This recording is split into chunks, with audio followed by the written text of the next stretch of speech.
হরে কৃষ্ণ ভক্তগণ, কৃষ্ণ কথা চ্যানেলে সবাইকে জানাই শুভেচ্ছা। আশা করি রাধাকৃষ্ণের কৃপায় ভালোই আছো।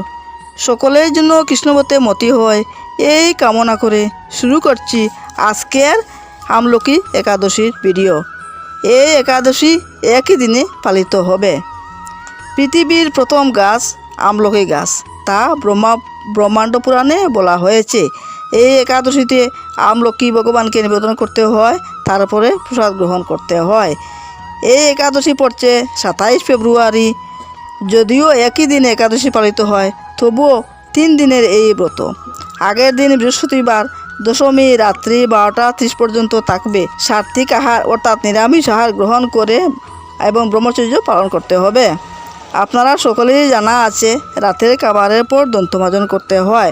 রাধাকৃষ্ণকে প্রার্থনা করে বলতে হয় তিনি যেন একাদশী করার শক্তি দেন।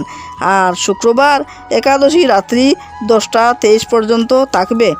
যারা ভাগবতে করবেন তারা পরের দিন একাদশী পালন করবেন, তবে গোসাই মতে একাদশী করা উচিত। আর শনিবার সকাল 9:55 মধ্যে যে কোনো রবিশস্য ভগবানকে নিবেদন করে প্রসাদ গ্রহণ করবেন। একাদশীর দিন খুব ভোরে ভোরে উঠে নিত্যকর্ম করে স্নান করবেন, তারপর মঙ্গলারতি করবেন, ভগবানকে জাগে মঙ্গলারতি করবেন, পূজা পাঠ এবং গৃহকর্ম শেষ করবেন। এই দিন বেশি বেশি হরি নাম জপ করবেন। একাদশী নির্জলা সর্বোত্তম, কিন্তু নির্জলা সকলের পক্ষে করা সম্ভব নয়। এমনকি আমিও নির্জলা একাদশীর ব্রত করতে পারি না, তাই ফলমূল, দুধ, সাবুদানা ইত্যাদি পায়াস ভগবানকে নিবেদন করে তা গ্রহণ করতে পারবেন। আচ্ছা, এখন বলি একাদশী ব্রতের মাহাত্ম্য। যুধিষ্ঠির বললেন, হে কৃষ্ণ, ফলদাতা বিজয়া একাদশীর কথা শুনলাম, এখন ফাল্গুন মাসে শুক্লপক্ষের একাদশী কথা বর্ণনা করুন। শ্রীকৃষ্ণ বললেন, হে মহাভাগ যুধিষ্ঠির, মান্দাতার প্রশ্নের উত্তরে মহাত্মা বশিষ্ঠ এই একাদশীর মহিমা বর্ণনা করছিলেন। এখন আমি তা বলছি। এই একাদশীর নাম আমলকি। বিষ্ণুলোকে প্রদানকারী রূপে এই একাদশী বিশেষভাবে মহিমান্বিত। একাদশীর দিন আমলকি বৃক্ষের তলে রাত্রি জাগরণ করলে সহস্র গাভিদানের ফল লাভ হয়। হে যুধিষ্ঠির, পূর্বে ব্রহ্মা রাত্রিতে দৈনন্দিন প্রলয় উপস্থিত হলে স্থাবর জঙ্গম সহ দেবতা, অসুর এবং রাক্ষস সব কিছুর বিনাশ হয়। তখন ভগবান সেই কারণ সমুদ্রে অবস্থান করেন। তার মুখপদ্ম থেকে চন্দ্রবর্ণের এক বিন্দু জল ভূমিতে পড়ে। সেই জলবিন্দুর থেকে এক বিশাল আমলকি বৃক্ষ উৎপন্ন হয়। এই বৃক্ষে স্বর্ণমাত্র গদানের ফল এবং দর্শনে দ্বিগুণ এবং বক্ষণে 3 গুণ ফল লাভ হয়। এই বৃক্ষে ব্রহ্মা, বিষ্ণু আর মহেশ্বর সর্বদা অবস্থান করেন। এর প্রতিটি শাখা প্রশাখা পাতায় ঋষি, দেবতা এবং প্রজাপতিগণ বাস করেন। এই বৃক্ষকে সমস্ত বৃক্ষের আদি বৃক্ষ বলা হয়, তা পরম বৈষ্ণবরূপে বিখ্যাত। অতএব এই শ্রেষ্ঠ ব্রত সকলেরই করা উচিত। এখন এই ব্রতের একটি অদ্ভুত ইতিহাস আপনার কাছে বর্ণনা করছি। প্রাচীনকালে বৈদিশ নামে এক প্রসিদ্ধ নগর ছিল। এই নগরে চৈত্ররথ নামে এক রাজা রাজত্ব করতেন। চন্দ্রবংশীয় পাপবিন্দুক রাজার পুত্ররূপে তিনি জন্মগ্রহণ করেন। তিনি অত্যন্ত শক্তিবান এবং ঐশ্বর্যশালী ছিলেন। শাস্ত্রজ্ঞানে তিনি ছিলেন সুনিপুণ। তার রাজ্যে সর্বত্রই মনোরম আনন্দপূর্ণ এক দিব্য পরিবেশ লক্ষ্য করা যেত। প্রজারা ছিলেন বিষ্ণুভক্তিপরায়ণ, সকলেই একাদশী ব্রত পালন করতেন। তার রাজ্যে কোনো অভাব অমঙ্গল ছিল না। এইভাবে প্রজাদের নিয়ে রাজা চৈত্ররথ সুখে দিন যাপন করতে থাকেন। এক সময় ফাল্গুনী শুক্লপক্ষে দ্বাদশী যুক্ত আমলকি একাদশী তিথি সমাগত হওয়ায় রাজ্যে সকলেই এই ব্রত পালনের সংকল্প করলেন।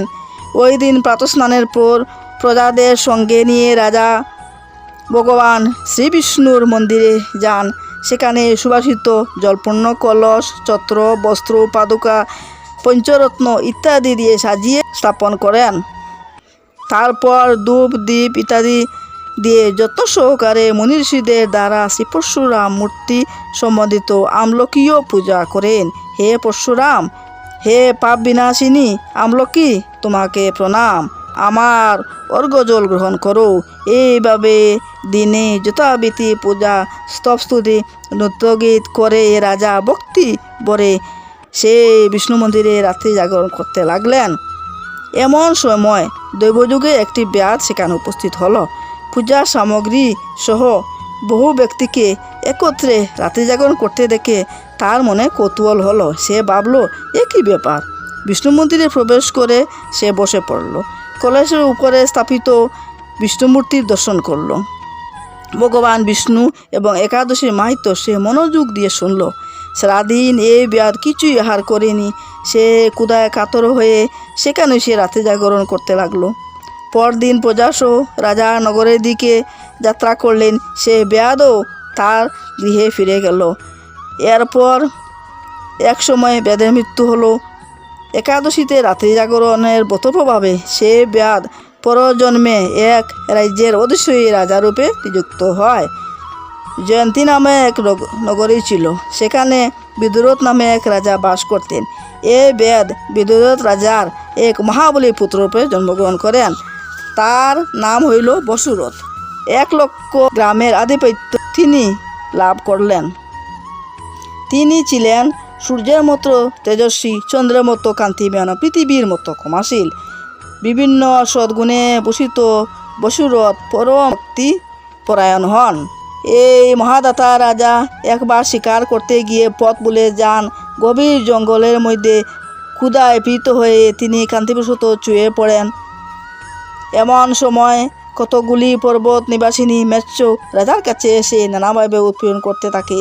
রাজাকে তাদের শত্রু মনে করে তারা তাকে হত্যা করতে চেষ্টা করে। পূর্বে এই রাজ্যা আমাদের পিতামাতা, পুত্র পৌত্র সবাইকে মেরে ফেলেছে, আমাদের গৃহচরা করেছে।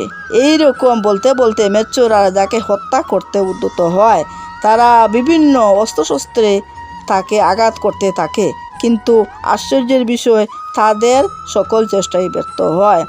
রাজার কোনো ক্ষতি তারা সাধন করেনি। তখন রাজার শরীর থেকে নানা অলঙ্কারে বিভূষিত এক পরমা সুন্দরী স্ত্রী আবির্ভূত হন। মহাশক্তিধারিণী ওই নারী অল্প সময়ের মধ্যে সকল পাপীদের নিধন করেন। রাজা নিদ্রাভঙ্গ হলো। এই ভয়ানক হত্যাকাণ্ড দেখে রাজা অত্যন্ত বিস্মিত হলেন। তিনি বলতে লাগলেন, আহা, আমার শত্রুদের কে হত্যা করেছে? কে আমার প্রাণ রক্ষা করলো? এমন কৃপায়ু কে? আমি তার প্রতি আমার কৃতজ্ঞতা প্রকাশ করছি। এমন সময় দৈববাণী হল, ভগবান কেশব ব্যতীত শরণাগতকে কে রক্ষা করবে? তিনি শরণাগতকে রক্ষা করেন। দৈববাণী শুনে ভক্তিযুক্ত চিত্তে গৃহে ফিরে গেলেন। তারপর প্রজাসহ মহাসুখে ইন্দ্রের মতো নিষ্কণ্টক রাজ্য ভোগ করতে লাগলেন। বশিষ্ঠ বললেন, হে রাজন, যে মানুষ এই পরম উত্তম আমলকি একাদশী ব্রত পালন করে তিনি নিঃসন্দেহে বিষ্ণুলোকে যান। আমার এই ভিডিও শুনতে যদি কেউ ভালো লাগে তাহলে একটি লাইক করবেন এবং চ্যানেলটিকে সাবস্ক্রাইব করবেন, যাতে পরবর্তী ভিডিও যখন আমি আপলোড করব তখন সর্বপ্রথমই আপনারা পাবেন। হরে কৃষ্ণ কৃষ্ণ কৃষ্ণ হরে হরে, হরে রাম রাম রাম হরে হরে, হরে কৃষ্ণ তৎসৎ।